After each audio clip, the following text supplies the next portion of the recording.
I'm just a sweet and short-tempered girl at the same time.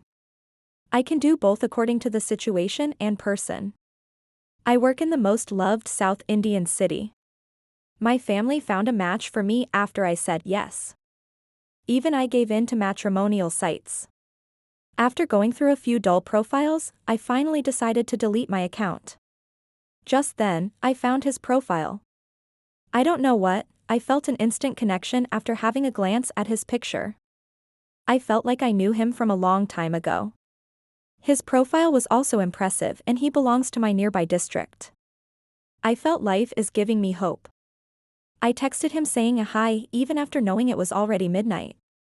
Even before getting a response from him, I started liking him. I have no reason to explain why I liked him. The next morning, he replied and we both felt Facebook was more flexible for us to have a conversation.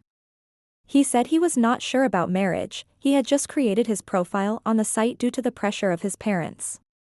I told him that he could openly share his opinion if he felt I was not suitable to him in any aspect. He said it's his problem that he can't easily commit to marriage due to the things he had seen in his life. To be honest, he has no plans to get married shortly. I was disappointed, but on the same day, we shared a lot of things. He is intelligent, cool, productive and a man who can communicate things and is a go-getter. He has the qualities I always desired. We both felt the vibe and decided to be friends with no hard feelings. We used to text daily. And then the tragedy happened in my hometown that we lost my dad's sister due to COVID. It was a sudden death, I then rushed to my hometown. We had family issues with my dad's sisters. We all had separated when I was a kid. My dad was always sad and restless after getting separated from his family.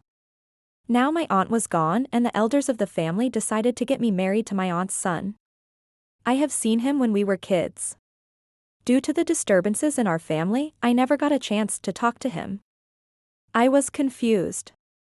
And I remained quiet. At least families will feel secure if I get married to a guy from my family rather than have feelings for a person who is not sure about marriage or me. My cousin always had a good boy image in our family, looked decent, was humble with elders. I started talking to my cousin. Even though he was academically smart, I didn't see him as a smart guy. Then, I gave him a suggestion in his job thinking switching career at this point is not secured. He immediately informed his father about it and his father explained to me saying, let him do whatever he likes. I kept quiet. They demanded a hefty dowry. We agreed. This boy often used to tell me how I needed to behave or act in his house. I said okay, for everything. And then I came to know about him slowly. Whenever I opposed his words, he used to go ahead and tell 4 close families of ours. And all the elders came to advise me about how to behave. I'm a private person. I never hesitate to solve my problems without my family's involvement. I never showcased any problems that I had to my family. Now my life is like a public park where any of my relatives can openly visit and give free advice. I asked my cousin to keep things between us and told him there is no need for a third person in between us, but he kept doing the same. He shared the messages that I had sent him to the elders, saying this girl is behaving this way and she asked me to do that. And he said he was compromising and adjusting on many things with me. He made me a villain in my own home. No, that's not how a husband should behave. He always needs to protect his lady in all aspects. I lost my cool. I shouted at his face saying I didn't need him. My father got angry. My father is the one who believes women should not give their opinion. A woman must be patient and treat her man with respect. So now, my father is not ready to listen to my version and has supported the guy.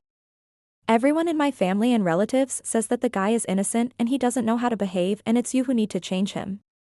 Then I strongly decided to give up on him because my father is not ready to listen to me when I want to discuss my problems, and everyone in the family is supporting the guy considering his good boy image. My life will be hell if it continues even after marriage. I feel the guy is not as innocent as he seems. Still, the boy and the family is pressurizing me to give him a chance. Meanwhile, in this disturbance, I started thinking about my so-called friend, honestly my crush, whom I met on the matrimonial site. I never forced myself on him, I truly felt he is the guy who suits me and can cope with my behavior too. I'm getting attached to him. But he has no intention of getting married and is ready to fly abroad soon. I remain as a question mark. I don't understand whose mistake it is. It's mine or my cousin's, or should I blame my fate? I need help. This is about my one true love. It was probably the first time I ever wanted to marry someone and be the mother of his children. I was in 8th grade when I first saw him. It was a beautiful school morning, and I saw him in a queue of Boy Scouts in the morning assembly. I still remember his face. His eyes, his face. Just beautiful. I had never seen a man like him before.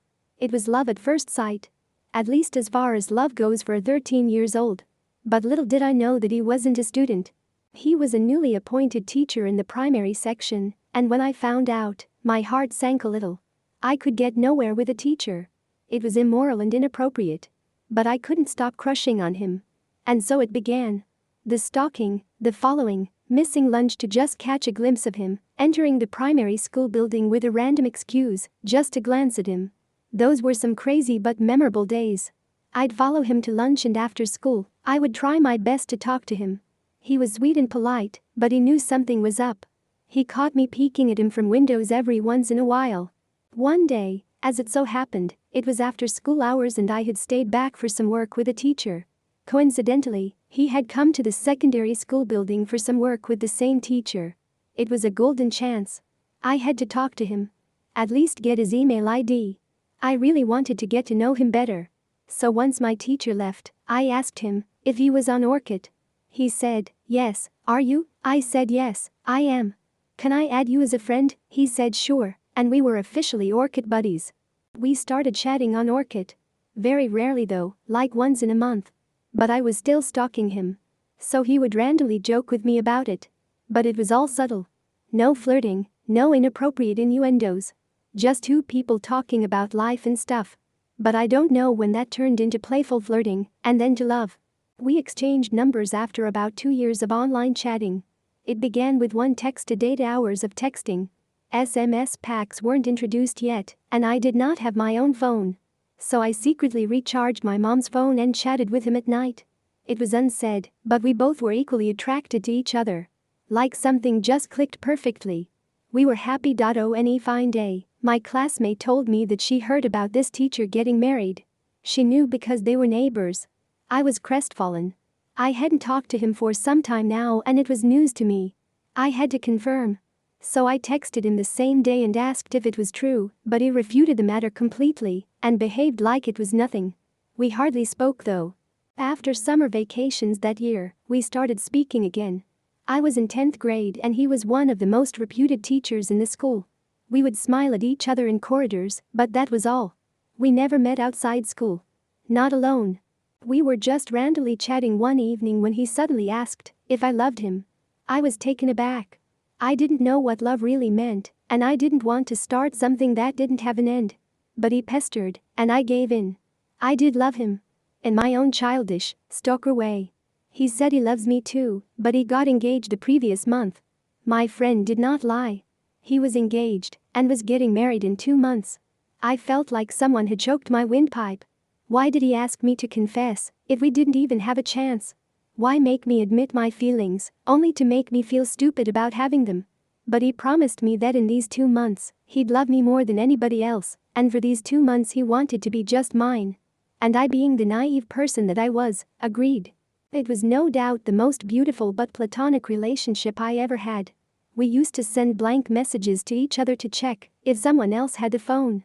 We had still never met, except pass by each other in the market or give secret gifts while nobody looked. It was all I had. We never even held hands. I remember one day I sneaked into the staff room while no one was around and tried to kiss him on the cheek, but he moved away saying that someone might come in. I was embarrassed, but it only made me fall more for him.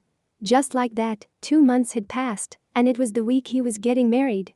He left for his hometown, but told me that he would call whenever he found time. We did talk until 2 days before his wedding. But after that, I never got a reply from him. Not until he returned to town with his newlywed wife. I never saw her face, but I heard she was pretty. I even saw them holding hands while walking down the street from far away. It made me jealous. I threw tantrums on text, calling him names, trying to get his attention, but to no avail. He was loyal to his wife. I stopped texting and tried to move on. Months later, I heard that his wife was living in his hometown while he was living here alone, and that made me curious. I texted him randomly and asked him how everything was. He replied after a while, "It's not fine. She is pregnant." Well, that was supposed to be good news. Not for me, but I still didn't understand why he had said that it's not fine. When I asked, he replied, "She has leukemia." Life gives you very few chances at something and you decide what you make out of it. Here, I was hoping for him to come back to me, but there he had lost his child. His wife couldn't carry the baby. I somehow felt I was at fault in all of this.